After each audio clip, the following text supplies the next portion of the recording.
The First Red Maple Leaf by Ludmila Zeman. I left Europe as a refugee. At the airport, my children asked, "Mom, which one is our plane?" I replied, The one.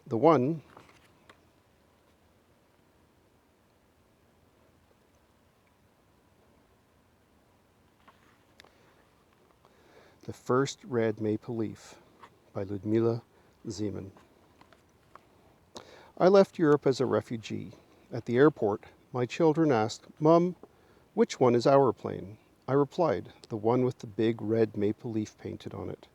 When we reached Canada, the big red maple leaf was everywhere. My children said, "There were maple leaves at home. Why is the maple leaf the symbol of Canada?" I did not know. But one day we went for a walk in the woods, and the maple leaves were falling all around us, each red leaf so large that a child could find shelter under it. So this is the story I told my children about the big red maple leaf. Long ago, when the world was young and raw, the people knew nothing but winter. Whichever way they turned, Iceheart lay in wait for them. His breath whined like the wind, and the sound of his gnashing teeth was like icicles snapping. He gripped them in his freezing claws, and the breath died in their throats. They went east, and there was Iceheart waiting. They turned north, and Iceheart rose up before them. They fled west, and Iceheart overtook them. The very earth moaned in the cold, and the trees sighed and fell wherever Iceheart breathed upon them.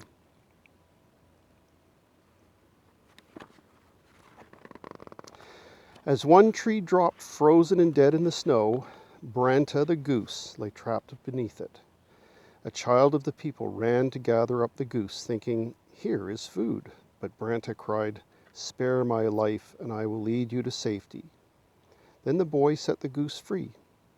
Iceheart watched with angry eyes.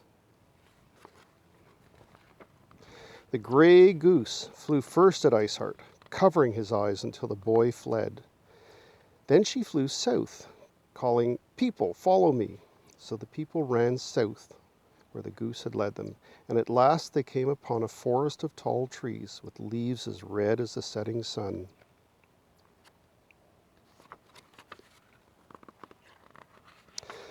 Iceheart followed the people south in silent rage, and when they felt his frozen breath, the people hid among the trees. Iceheart tore at the trees with claw and fang, but the trees stood firm and sheltered the people. The red leaves fell so thickly that Iceheart was blinded and turned away. The people said to one another, "We must stay here among the trees with the red leaves that shelter us." But when they looked, they saw that all the red leaves lay deep on the earth like a warm blanket. Iceheart had left the trees beaten and bruised, shivering and bare. Then the boy said, "The trees saved us. We must save the trees. I will go where Branta the goose has gone. She helped us. Maybe she will help the trees." So he climbed onto the back of a moose and set out southwards after Branta.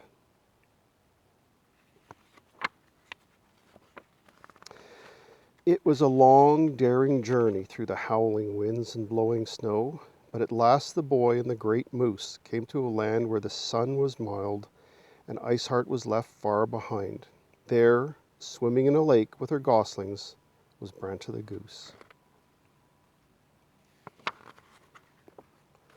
The boy said, "Oh, Branta, I've come to thank you for leading my people to safety.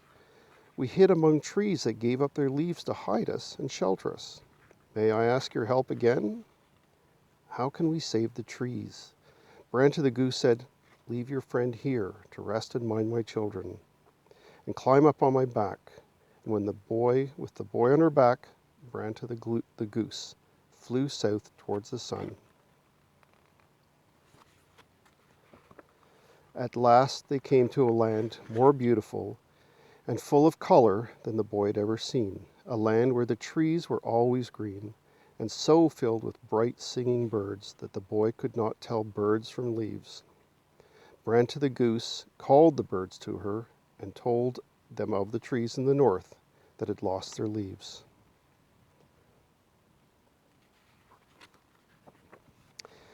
Then it seemed to the boy that leaves took to the air and followed the goose as she flew north once more, bringing summer behind her. When they came to the forest where the trees stood, the birds alighted on the bare branches, covering them with their beautiful colors. No matter how hard Iceheart blew his frosty winds, grateful people found shelter. Defeated, Iceheart fled before glorious summer.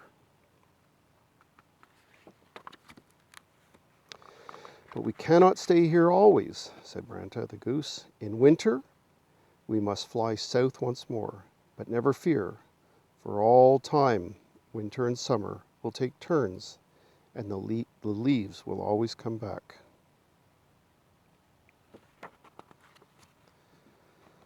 Whatever the season, the red maple leaf shelters my new country.